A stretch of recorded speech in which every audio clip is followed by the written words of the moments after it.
Olá, Jossanã, muito boa noite, seja bem-vinda. Boa noite também, Leda Lovato, seja bem-vinda. Olá, Elisângela, muito boa noite também para você, seja bem-vinda. Dona Rosali, boa noite também, Lídia. Boa noite, Mariinha, sejam bem-vindas.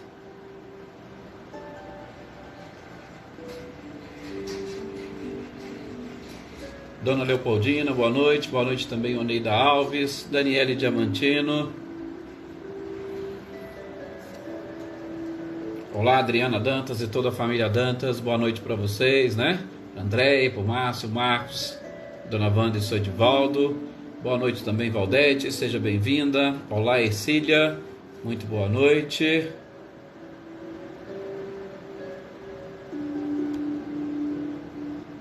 Cidinha Vieira, boa noite também, seja bem-vinda.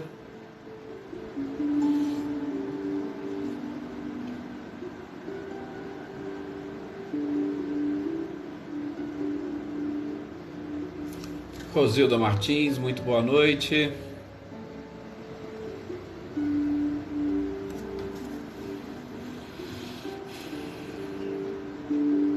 Cláudia Honori e Eliane, boa noite para vocês.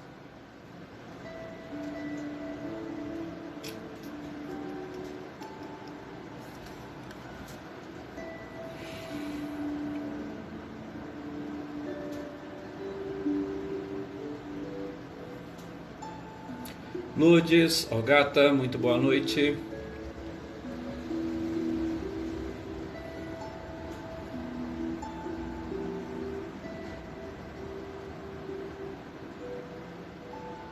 Sou Luiz Alberto, seja bem-vindo.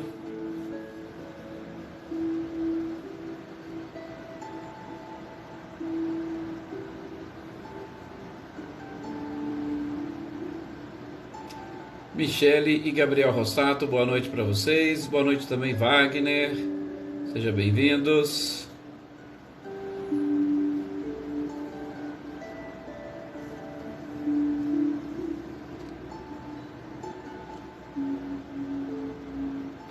Olá, Andréia Dantas. Rodinei, muito boa noite.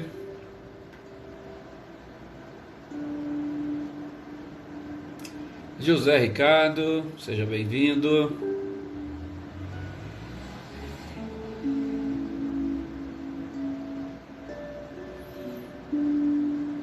Vamos então, fazemos a nossa prece. Hoje eu até acabei atrasando um pouquinho para entrar aqui, mas deu tudo certo. Vamos fazer a nossa prece e pedir permissão a Jesus e a espiritualidade para nós iniciarmos, né? Esses nossos momentos. Boa noite aqui, Mariângela, também seja bem-vinda. Aproveitando para deixar também o nosso abraço, o nosso cumprimento para Gisela Goulart, para Márcia, para o Juarez, né, que sempre também nos acompanham. Para todos aqueles que vão entrar depois, Célio Melo, muito boa noite também para você, seja bem-vindo. Olá, Cecília e Reinaldo, boa noite. Mas, como nós dissemos, que possamos nesses instantes elevarmos o nosso pensamento ao nosso mestre amado e querido Jesus e ao nosso anjo de guarda, que nós estejamos aí com a nossa mente, com os nossos pensamentos voltados, ligados, vinculados a este Espírito designado pelo próprio Criador, através destas leis que regem o universo, para nos assistir, para nos auxiliar, para nos aconselhar, para nos ajudar a nos mantermos na linha, nos limites necessários para atingirmos mais facilmente a nossa evolução. Que estes anjos de guarda tenham cada vez mais força, energia, persistência, porque com certeza cuidar de nós não é fácil. Cuidar de seres encarnados neste planeta onde, como vimos ontem, né, no Livro dos Espíritos, que adoramos gozar dos bens terrenos, com certeza não é algo fácil e simples. E é justamente aproveitando momentos como estes que eles nos auxiliam ainda mais, para que reforcemos os ensinamentos, as informações, facilitando assim a nossa compreensão e o nosso crescimento. Desejamos a todos vocês muita paz, muita tranquilidade, muita conexão com a espiritualidade superior, e que esse nosso grupo consiga sentir e perceber a importância do amai-vos e do instruí-vos, para mais fortalecidos vencemos e superarmos as dificuldades e atingirmos o êxito desta existência. E quanto aos desencarnados aqui presentes, que nesse instante possam também assimilar, estudar, aprender conosco as lições do próprio Cristo, para, na sequência da sua vida, melhor programarem, melhor planejarem a sua encarnação, que também tem como objetivo principal a evolução. Assim, reunidos e unidos num só pensamento, com um só objetivo, que iniciemos a nossa leitura e estudo de hoje.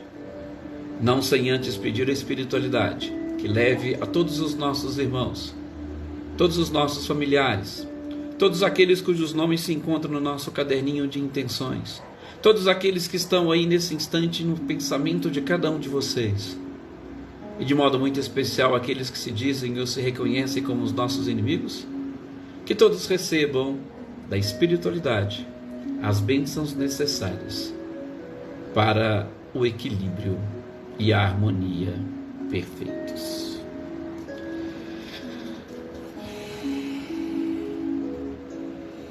Maria Regina, muito boa noite também para você. Boa noite, Selma e Dinho. Dona Maria Geralda, muito boa noite. Boa noite também, Célia Furtado, Eva, Joninha, Francisca. Olá, Marcileia, Guilherme e Luciano. Iraci, Rosa, muito boa noite. Boa noite também, Anita e Clarindo. Estava até olhando aqui, mas parece que o senhor Antônio Nofre, ele está numa outra. Ele deve estar enganado, achando que está na de hoje, mas eu acho que ele está em outra.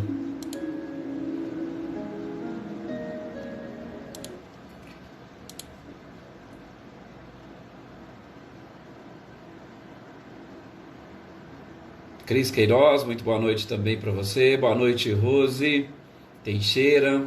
Olá, Luciana Cristina, nossa companheira de academia. Boa noite também, Edna Bueno, Clara Frias.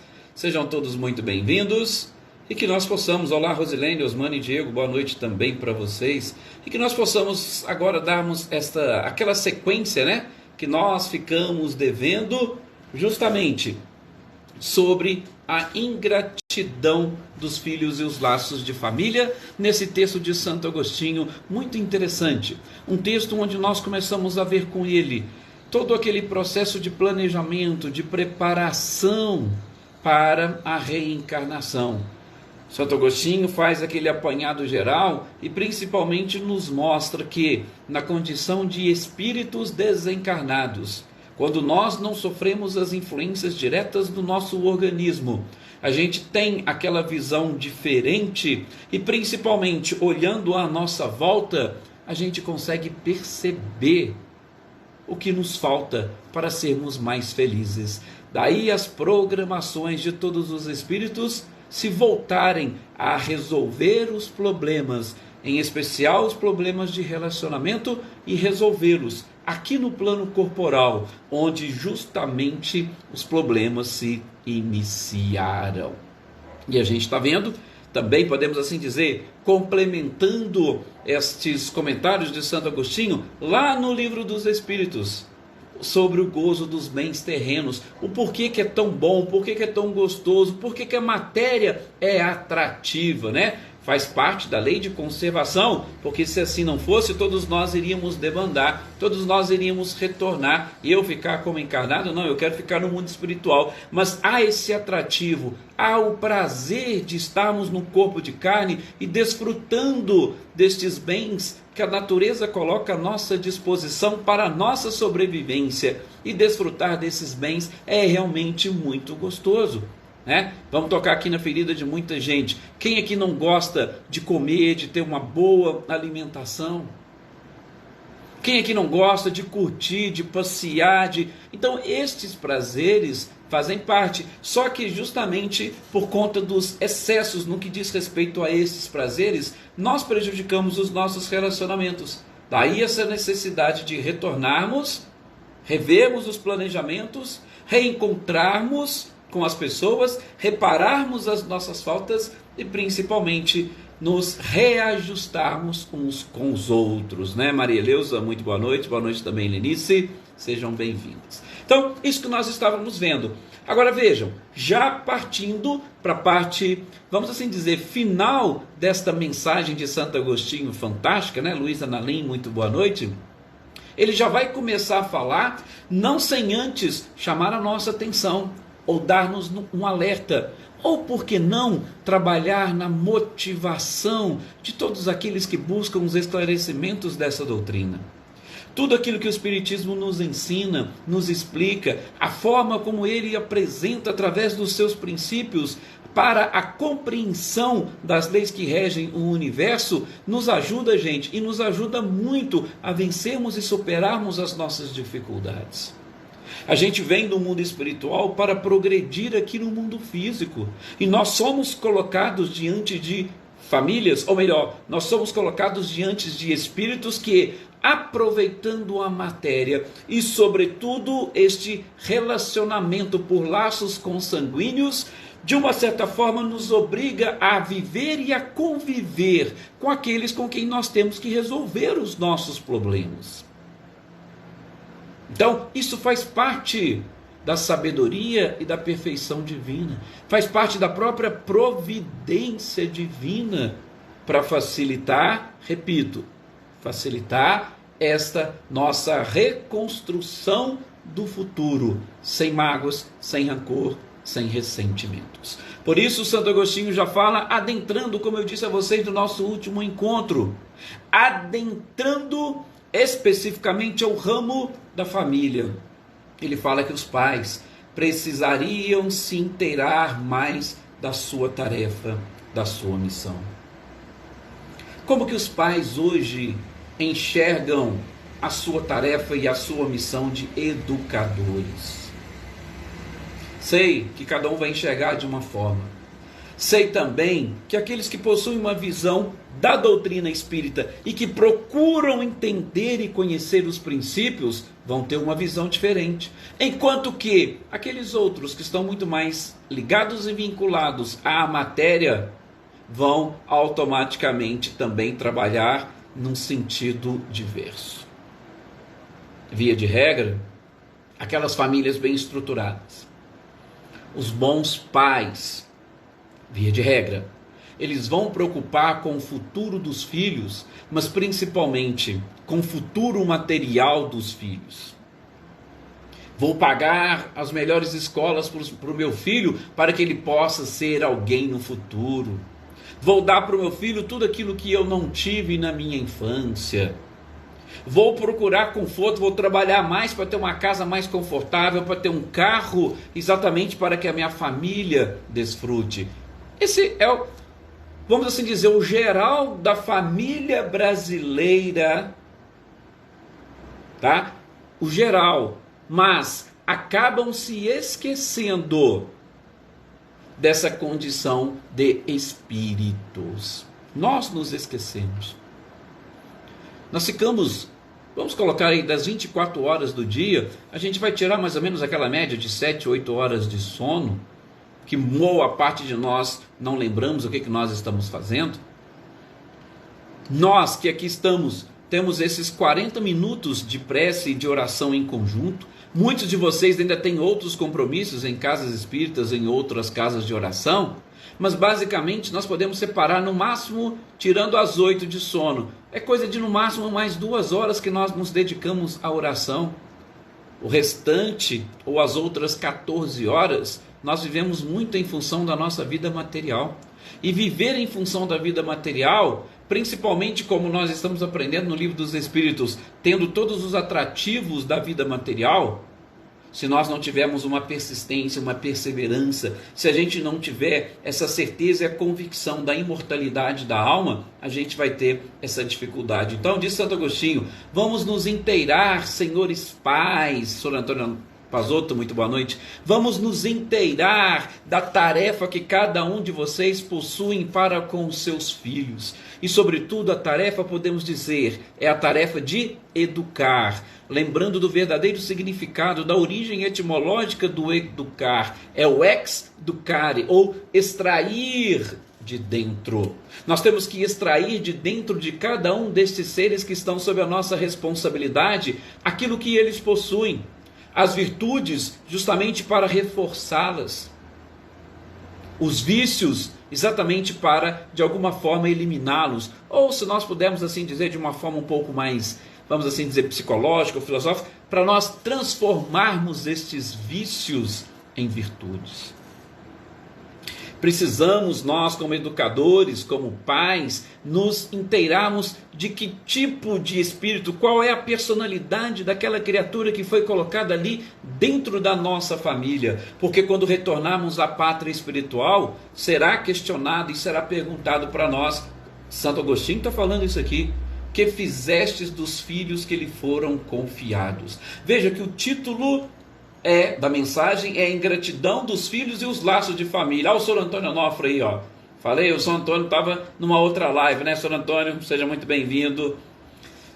Que fizestes dos filhos? Veja, o título é a ingratidão dos filhos e os laços de família. A gente pega o título e olha, a priori, a gente já imagina que os filhos são ingratos, mas Santo Agostinho não parte desse princípio. Ele parte do planejamento, ele vai nos pais e justamente fala e questiona os pais. Espera aí, o que vocês estão fazendo dos filhos que foram confiados? Deus confiou a você filhos, e esta confiança que Ele deposita em vocês é para qual finalidade?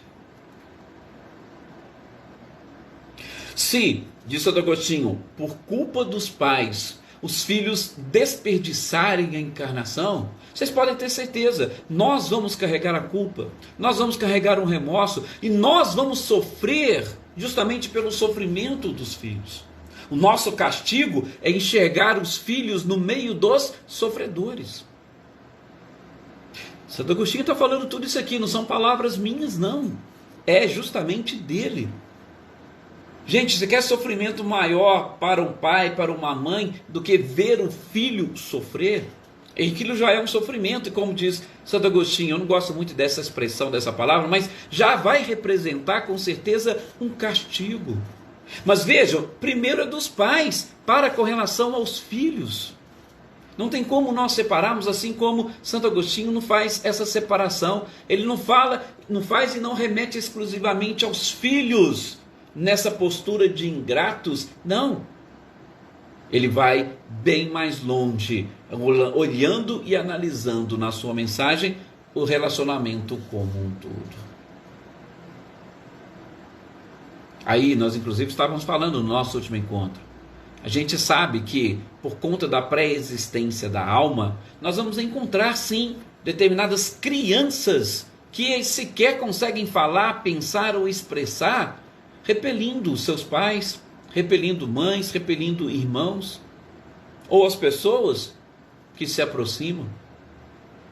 Ora, se a criança faz isso, nós temos que entender. Ela está nesse processo também de retornar à vida corporal, trazendo as reminiscências do passado. E não é por conta dessas reminiscências que ele traz e dessa repulsa que nós, estou repetindo, é tudo palavra de Santo Agostinho, que nós, pais, vamos deixar de abraçar os nossos filhos. Vamos deixar de dar-lhes aquilo que eles necessitam. Vamos deixar de ensiná-los ou educá-los. Não. Elas podem ter esse comportamento, mas sobretudo na infância, isso é consequência da pré-existência. Nós temos que passar por cima de tudo isso e buscar a reeducação destes seres, né? Valéria Cruz, boa noite, seja bem-vinda. Reeducá-los justamente para o objetivo. Nós temos uma tarefa, né, Vivian? Boa noite também para você, seja bem-vinda. Nós temos uma tarefa como pais e como educadores. E aí é o que o Santo Agostinho fala, nós vamos prestar contas. O que nós fizemos da nossa tarefa, da nossa missão? Então, dediquemos o máximo possível de amor, de carinho, independentemente da forma como é ou como está a criança, para que a gente coloque um fim naquele círculo vicioso. A gente não sabe há quanto tempo, há quantas encarnações nós estamos juntos. Sabemos sim que provavelmente uns prejudicou os outros. E aí vem, né, esse ciclo vicioso. Ah, você me prejudicou, agora eu vou te prejudicar. Aí eu estou te prejudicando hoje, na próxima você que vai me prejudicar. E aí é para acabar justamente com isso. Santo Agostinho fala e busca o processo como um todo. Repito, não é só a análise dos filhos que ele faz, não. Agora, muitos de nós temos ou vamos carregar essa responsabilidade, ou vamos carregar essa culpa, exatamente por nós não conseguirmos, por nós não buscarmos extrair extrair de dentro dos nossos filhos ou dos nossos tutelados aquilo que precisa ser modificado, né? Luísa Silva, muito boa noite, seja bem-vinda. Nós seremos sim responsabilizados.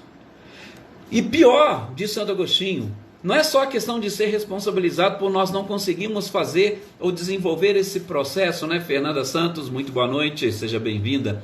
Mas também porque muitos de nós, na condição de pais, nós exaltamos o egoísmo e o orgulho dos nossos próprios filhos. Quando a gente foge da responsabilidade de verdadeiros educadores, nós vamos desenvolvendo, ou nós vamos alimentando ainda mais o egoísmo e o orgulho. E é aí que entra expressão ou título que Santo Agostinho traz na sua mensagem. Quando a gente alimenta o egoísmo e o orgulho dos nossos filhos, principalmente na infância, que tipo de fruto vocês acham que nós vamos colher no futuro? São justamente os frutos da ingratidão. Tá vendo como que Santo Agostinho é fantástico nessa mensagem que eu falei para vocês, que a gente olha assim no primeiro momento, acaba não dando muita ou tanta importância e a gente perde a oportunidade, né? A gente acaba perdendo a oportunidade. Então, pais, deem uma olhada nisso, procure olhar para os seus filhos e procure combater neles os pais dos vícios, que é o egoísmo e o orgulho.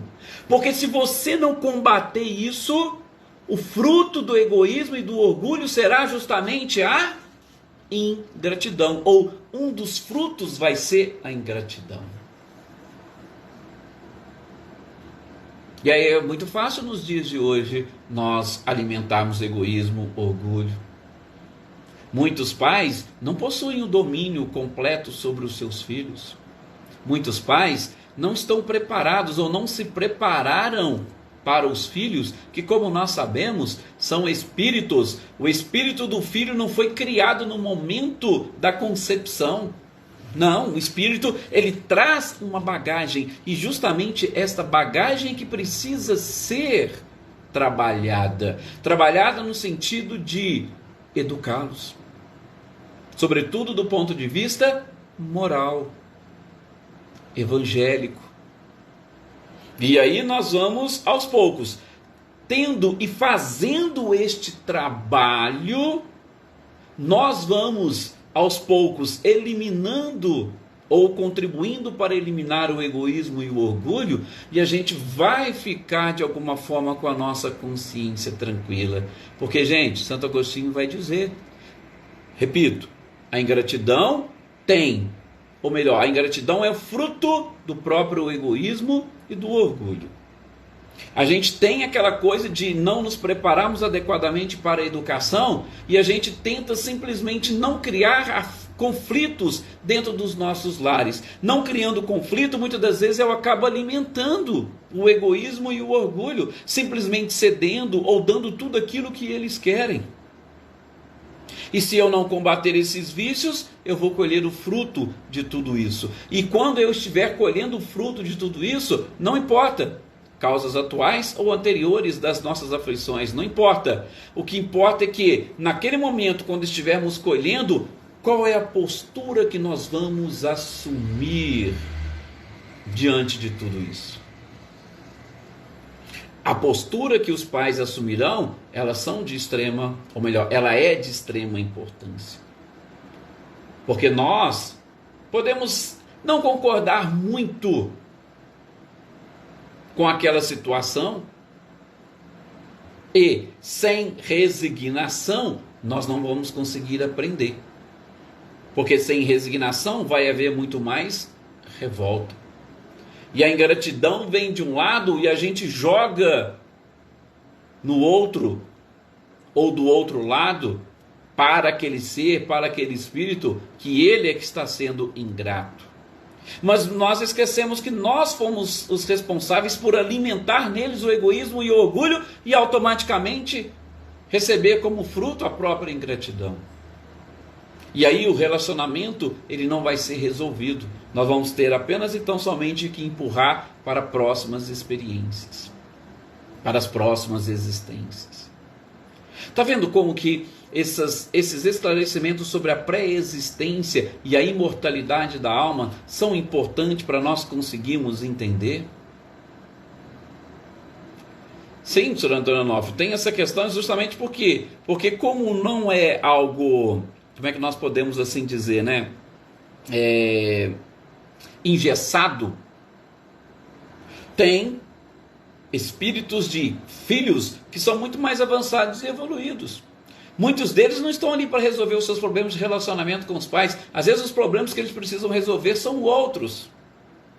Mas são os pais que precisam resolver os problemas com os filhos e não os filhos com os pais. Por isso que Santo Agostinho faz essa digressão. Ele vai lá atrás, chega lá no mundo espiritual, faz o planejamento, vem e aí desenvolve nessas experiências tudo aquilo que precisa ser de alguma forma resolvido.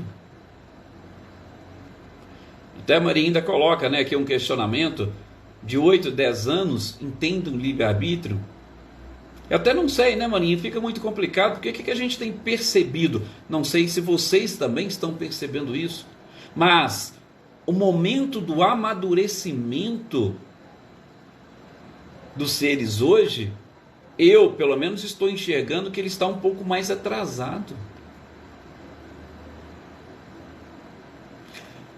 Espíritos hoje, para adquirir maturidade, lógico que toda regra tem exceção, mas a gente percebe que é só lá depois dos 18, 19, 20, depois inclusive alguns até que terminou a sua faculdade, ainda tem aquela dificuldade de ter maturidade. Muitos de nós talvez aqui, e vocês devem conhecer outros, já com 13, 14 anos já trabalhavam, já se sustentavam, já tinham. Hoje, isso é um pouco mais difícil, é mais raro. Então, quando a Marinha coloca essa questão do livre-arbítrio de 8 a 10, a gente não sabe. Mas se eles ainda não têm esse livre-arbítrio, é porque a gente ganhou mais um tempinho para tentar buscar a educação destes seres. Porque a maturidade, muitas das vezes, ela vai impedir, ela vai bloquear novas informações. Bloquear. Lógico que a gente aprende até quando nós estamos morrendo. Com 80, 90 anos nós temos chances de aprender. Mas, claro que a gente precisa ter essa vontade em aprender. Porque se não tiver também, se formos aqueles turrões, não vai adiantar nada. Mas o interessante é que a gente faça esse processo e esse trabalho nesse período inicial, né, Marinha? Às vezes até um pouquinho antes de nós chegarmos nessa situação, porque depois do livre-arbítrio é realmente um pouco mais complicado. Depois que vem as reminiscências do passado, torna-se muito difícil tentar trabalhar essa personalidade, né? Olha lá, a Rosilene também, que trabalha em escola, ela tem experiência nessa área. Percebe-se sim, está faltando aquele trabalho dos pais, que ao invés, de novo, de educare, eles estão alimentando o egoísmo e o orgulho, e aí vai ficar difícil você querer pôr na escola limites para os filhos. Fica realmente difícil e complicado. Esses limites precisam vir de casa. E aí, mais uma vez, o que Santo Agostinho quer nos fazer entender? Se nós não fizermos isso com eles durante essa infância, nós estaremos alimentando ainda mais os seus vícios, e os frutos que nós vamos colher vai ser os frutos da ingratidão. E aí não adianta a gente falar, mas eu sou vítima, eu fiz tudo pelo meu filho. Mas você fez tudo aquilo que precisava, a sua tarefa era exatamente aquela. Lógico que aí ele vai dizer, se você fez tudo aquilo que você precisava, tudo aquilo que estava ao seu alcance, se você teve a intenção justamente, lógico que você não vai sofrer de culpa, você não vai sofrer com remorso. Pode ficar tranquilo, gente. Podem ficar tranquilos. Eu fiz o que eu pude, eu eduquei da maneira que eu sabia, eu me esforcei. Sim, tranquilos. O detalhe é quando a gente sabe que, e isso é muito comum também, nós sabemos que o que precisamos combater nos nossos filhos, mas a gente não tem força, a gente não tem vontade, a gente peca, a gente falha. Aí automaticamente o fruto da ingratidão será colhido. Como diz Santo Agostinho, né? É sentir a amargura que advém da improdutividade dos esforços. Mas se você se esforçou, você não vai ter nenhum tipo de amargura, porque, assim como Wagner colocou, cada um tem um momento de maturidade. Você está lá dando os mesmos processos de educação para todos os filhos, uns vão amadurecer mais rápido do que os outros. Tá? Mas, se você pegou, fez, apresentou a todos, eles é que serão os responsáveis por tudo isso. Então a gente só precisa ter isso em mente. A minha parte, o meu papel. Eu fiz. O que eu pude? Sim. Eu não posso retardar. Até foi a Vânia que colocou aqui, não falei o Wagner. Eu não posso retardar o adiantamento desses filhos. E retardar o adiantamento dos filhos é você alimentar egoísmo, orgulho, ou qualquer outro vício que eles possuam. Se eu não fiz isso, se eu não estou retardando, eu vou ter sim méritos para frente. E nós vamos ver, Santo Agostinho vai deixar isso claro também, gente.